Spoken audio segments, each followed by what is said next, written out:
রাতের বেলা খুলনা শহরটা সুন্দর লাগে। মোটামুটি শহর সুন্দর লাগে রাজশাহী। খুলনা শহর অনেক বড়, কিন্তু আলাদা নোংরা। মেয়রটা যে ছিল না, একটা ফাজিল লোক ছিল। খুলনা শহরটাতে রাতের বেলা একটু সুন্দরই লাগে। মোটামুটি সুন্দর, আরো সুন্দর লাগতো। শহরটা অনেক বড়, কিন্তু সেই হিসাবে হলো না। হোটেলের নাম কি? নাম দিতেন তাহলে আমরা চলে যেতাম। চিনি। আপনি এরশাদ শিকদারের বাড়ির যান আগে?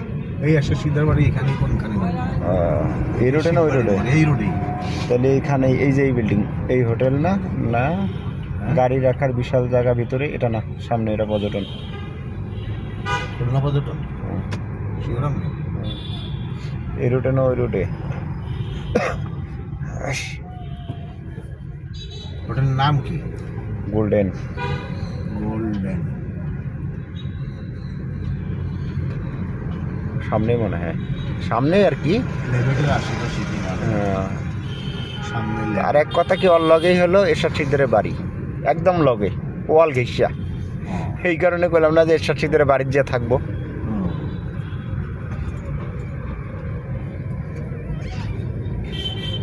আমি ওর বাড়ি জানি যে এই রোডে বাড়ি। এই রোডে যদি বাড়ি জানেন তাহলে এখানে ওর বাড়িটার গেটের সামনে যান খালি। ওর গেটটা, আরে আমাকে হোটেলে যারা উঠবো ওইটার গেটটা কাছাকাছি।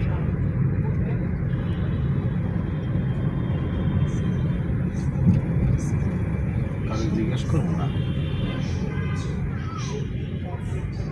জিজ্ঞেস করাবেন এরশাদ শিকদারের। কথা না, আরো সামনে।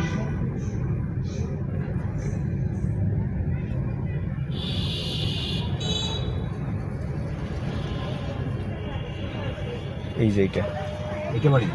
এটা না, হোটেল এইটা। কোনটা হোটেল? এটা নাকি না, এটা দেখুন তো। হ্যাঁ, এখানে আমি হাঁটছি তো এদিক দিয়া।